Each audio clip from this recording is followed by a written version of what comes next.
Hello, Facebook family and friends. Thank you so much for tuning in to Straight Twisted. I want to also thank you for taking the time out to watch my videos, leave your comments, leave me suggestions, and just let me know what you think about my videos. It's really humbling, and I'm really grateful for all of my friends and family that have taken the time to look at my videos, but also leave me comments. And if you haven't left me comments but you see my videos, please leave a comment, because I don't be knowing what you're thinking about it. And I really want to know. Today I'm going to talk about the esteem of yourself. The esteem of yourself. It is what you think of yourself. And your self-esteem is not dictated upon what other people think of you, although we let other people's opinions of us dictate how we see and feel about ourselves.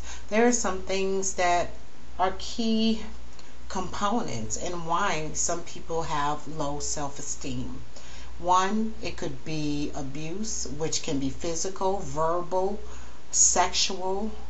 I know there's one more I'm forgetting. And also neglect and abandonment fall within abuse as well, and that tends to be a reason. Some people, it's about weight. Weight can affect how a person sees themselves or feel about themselves, and so all of these things are really important, and I just want to touch on them. It's a very important topic. And once again, when you are suffering with issues of low self-esteem, a lot of times it's not even anything that you really ever did. Abandonment issues or even sexual abuse. These are issues that other people had and they put it off on you. Okay, if you are a child and you have been sexually molested or even raped, or even just raped as a teenager, adult, or whatever the case may be, it affects how you feel about yourself internally. It tears you down. It breaks you down. It makes you feel worthless. I know personally, I have experienced sexual abuse. I have experienced physical abuse. I have experienced neglect and abandonment from my family. I have experienced all of that. I've dealt with weight. My mother used to always say, you fat this and you fat that. So when I had a gorgeous banging body, I never knew it, because I just always thought I was fat when I wasn't fat. So it is powerful when people that you care about tear you down.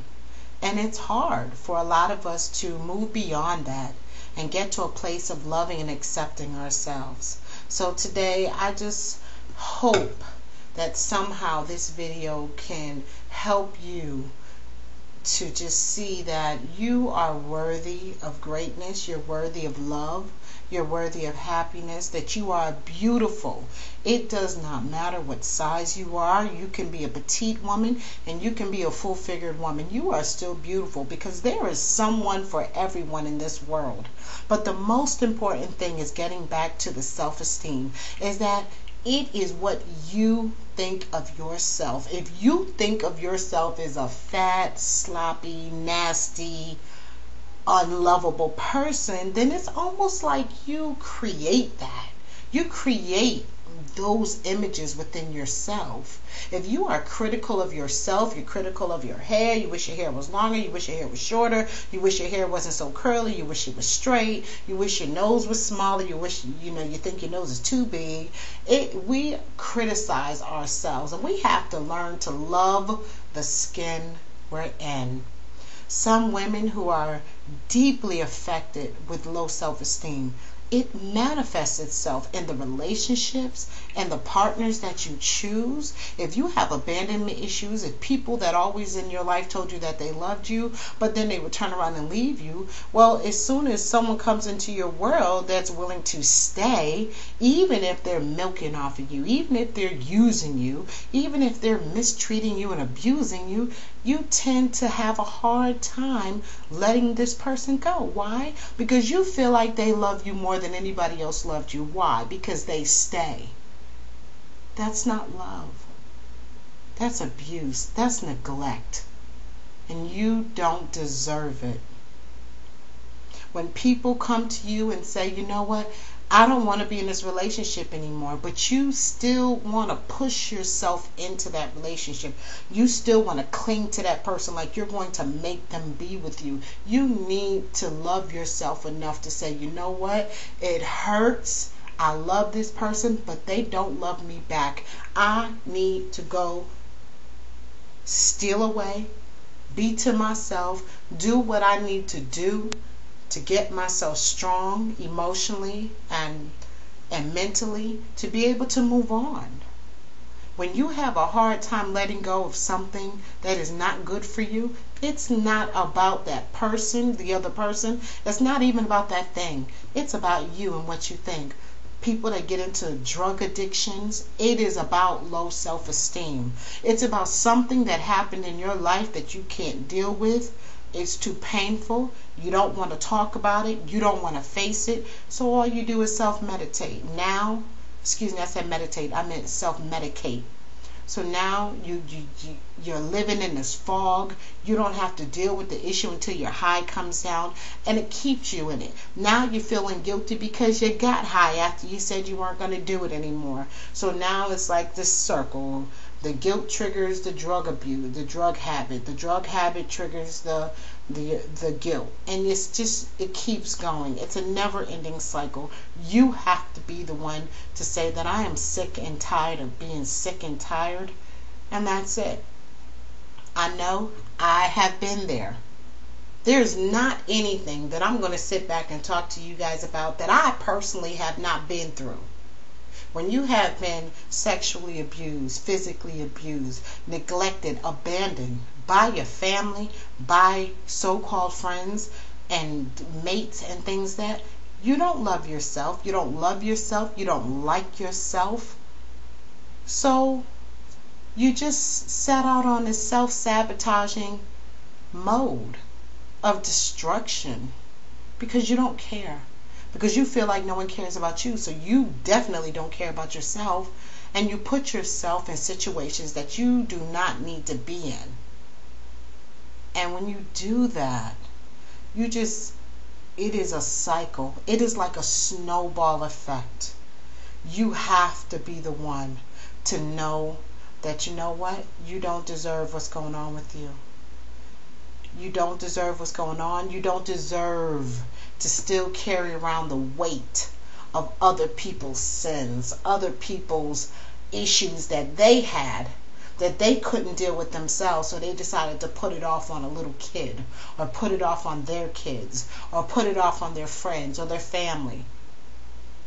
You have to be the one to make a conscious decision that you want to break the cycle. You want to love you. You want to be able to say, I am lovable. I deserve to be loved. I deserve to be treated good. I deserve to have someone in my life who's going to love me. But once again, the esteem of yourself is you. That means it doesn't matter. It's not about you're unlovable, so until you have somebody in your life has no meaning. No. No. You need to learn to be happy, healthy, positive, and at peace with who you are. Single, without anybody in your life. Because if you can't stand to be with you, nobody else is going to be able to stand to be with you either. So again, self-esteem is how you feel about yourself. Do not let other people tear you down. There's a difference between people offering some criticism, especially if they're doing it positively. You have to learn to accept criticism and work on those things to make you better. But your self-esteem is how you see yourself, not how other people see you. You don't need to use your body to get people to like you. You don't need to spend your money to keep people around you. You don't have to try to do everything to make other people happy because you don't want to find out what you don't want people not to like you, so you say yes to everything when you really don't want to do everything. Love yourself. You are worthy. You deserve it. You are special all by yourself. Take time with you. Take time to treat you good. Light a bath. Make yourself a bubble bath with some aromatherapy and some candles. Do that for you. You deserve it. Take time for you. Sometimes, like I said in my other video, be still. You need to steal away. Be to yourself. Get yourself together so you can come back and be a whole person for somebody else. Or just be whole, period. We don't need nobody to make us whole. Be good and be whole by yourself.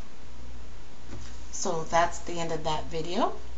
And I'm going to say I'm just saying, whether you have children yourself or whether you know a child in your neighborhood that does not really have the supportive family that maybe we feel like they should have, I think that you should take time out to plant a seed in that child. If you know someone who has some clothes they're giving away and you think it might be able to fit that child, do that. If you happen to run across tickets to something that you're not going to go to, a circus or something, give it to that child. You would be amazed what planting a seed in a child will do. It could change their lives. Children are our future. Do something for a child. Maybe you can help them with some homework.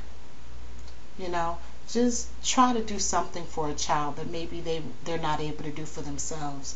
You can tell sometimes if you see a child in the neighborhood, it just seems like, you know, if you can run across some used nice sneakers for them, just try to do what you can do for another child. You never know what it could do. I'm just saying. Take care. Have a great weekend, and I will talk to you soon.